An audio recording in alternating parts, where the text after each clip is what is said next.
కొన్ని మాటలు చరిత్రని మళ్లీ నిద్రలేపుతాయి. కొన్ని ప్రసంగాలు పాత గాయాలను తిరిగి గుర్తు చేస్తాయి.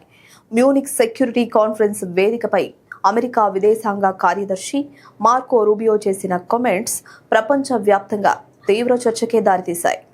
గ్లోబల్ సౌత్ ఆర్థిక వ్యవస్థల్లో మార్కెట్ షేర్ కోసం పోటీ పడాలి అంటూ ఆయన మాట్లాడిన మాటలు కొంతమందికి సాధారణ వ్యాపార వ్యూహంలా వినిపించొచ్చు.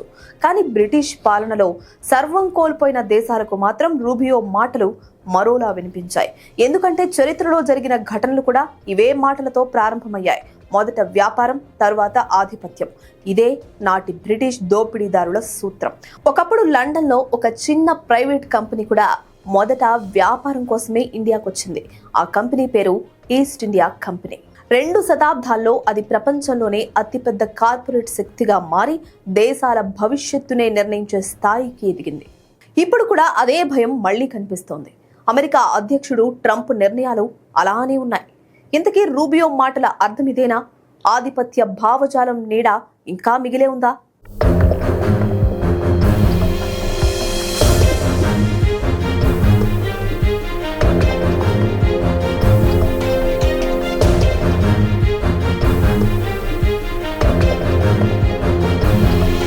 మార్కో రూబియో మ్యూనిక్ వేదికపై చేసిన ప్రసంగంలో ఒక ముఖ్యమైన కామెంట్ ప్రపంచ దృష్టిని ఆకర్షించింది. పశ్చిమ దేశాలు గ్లోబల్ సౌత్ ఆర్థిక వ్యవస్థల్లో తమ మార్కెట్ షేర్ను తిరిగి సాధించాలన్నారు రూబియో. రెండో ప్రపంచ యుద్ధం వరకు పశ్చిమ దేశాలు ప్రపంచ వ్యాప్తంగా విస్తరించాయని, తర్వాత వాటి దూకుడు తగ్గిందని అన్నారు.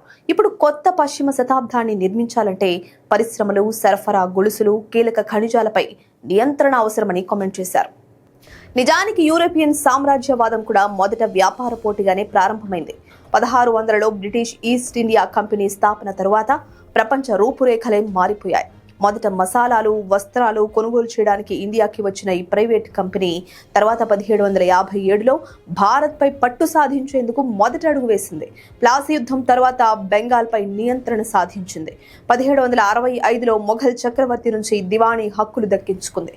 దివాణీ హక్కులు అంటే ఒక ప్రాంతంలో పన్నులు వసూలు చేసే హక్కు. అంటే ప్రజల నుంచి ఆదాయం సేకరించే అధికారాన్ని కంపెనీకి అప్పగించారు. ఆ రోజుతో ఒక్క వ్యాపార సంస్థ పాలక సంస్థగా మారింది. పన్నులు కూడా కంపెనీ చేతుల్లోకి వెళ్లిపోయాయి. కంపెనీ స్వయంగా సైన్యాన్ని ఏర్పరచుకుంది. 19వ శతాబ్దం నాటికి దాదాపు 2 లక్షలకు పైగా సైనికులను నియమించుకుంది. ఇండియా సంపద క్రమంగా యూరప్కు తరలిపోయింది.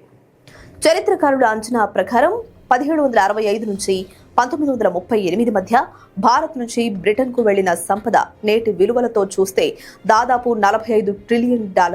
అంటే భారత కరెన్సీలో సుమారు 3,700 లక్షల కోట్ల రూపాయలకు పైగా అన్నమాట. ఇది ఒక దేశ ఆర్థిక నాడిని ఎలా ఖాళీ చేశారో చూపించే సంఖ్య.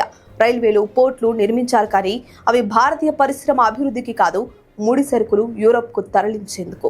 ఇక 18వ శతాబ్దంలో ప్రపంచ జీడీపీలో భారత్ వాటా దాదాపు 23% ఉండగా స్వాతంత్ర్య సమయానికి అది 3% పడిపోయింది. ఇది వలస దేశ ఆర్థిక విధానాల ఫలితం. ఇప్పుడు గ్లోబల్ సౌత్ గురించి మాట్లాడిన తీరు చాలా దేశాలకు ఇదే చరిత్రను గుర్తు చేస్తోంది. గ్లోబల్ సౌత్ అంటే ఆసియా, ఆఫ్రికా, లాటిన్ అమెరికా లాంటి అభివృద్ధి చెందుతున్న దేశాలు. ఇవి ఇప్పుడు కీలక ఖనిజాలు, డిజిటల్ మార్కెట్లు, యువ జనాభా కారణంగా ప్రపంచ వ్యూహాత్మక పోటీలో ప్రధాన కేంద్రాలుగా మారాయి. అందుకే ఇది ఆధునిక కాలంలో తుపాకులతో జరిగే సామ్రాజ్యవాదం కాదు. ఇది ఆర్థిక ఒప్పందాలు, వాణిజ్య ఒత్తిళ్లు, ఆంక్షల ద్వారా ప్రభావాన్ని విస్తరించే విధానం. సరఫరా గొలుసులు, పెట్టుబడులు, వాణిజ్య ఒప్పందాలు ఇప్పుడు భౌగోళిక రాజకీయాలకు కేంద్రంగా మారుతున్నాయి. అయితే నేటి పరిస్థితి పూర్తిగా గతంతో సమానమా అనే ప్రశ్నకు సమాధానం సూటిగా చెప్పలేం. ఎందుకంటే గ్లోబల్ సౌత్ దేశాలు ఇప్పుడు ఏ దేశంపై ఆధారపడకుండా వాణిజ్య, రక్షణ పరంగా దూసుకు వెళ్తున్నాయి. ఇటు ఇండియా తన నిర్ణయాలను స్వయంగా తీసుకుంటోంది. చమురు దిగుమతులు, రక్షణ ఒప్పందాలు, వాణిజ్య భాగస్వామ్యంలో భారత్ తన జాతీయ ప్రయోజనాలనే ప్రాధాన్యంగా చూస్తోంది. అయితే చరిత్ర మాత్రం ఓ వార్నింగ్ ఇస్తోంది. మార్కెట్ పోటీ అనే పేరుతో ప్రారంభమైన ప్రక్రియలు అసమాన సంబంధాలుగా మారితే అభివృద్ధి చెందుతున్న దేశాల వనరులు మళ్లీ ఇతర దేశాల ఆధీనంలోకి వెళ్లే ప్రమాదం ఉంటుంది. అందుకే అమెరికా మాటలకు, చేష్టలకు ముందుగానే కౌంటర్ అటాక్ ఇవ్వడం బెస్ట్ అనే అభిప్రాయాలు వినిపిస్తున్నాయి.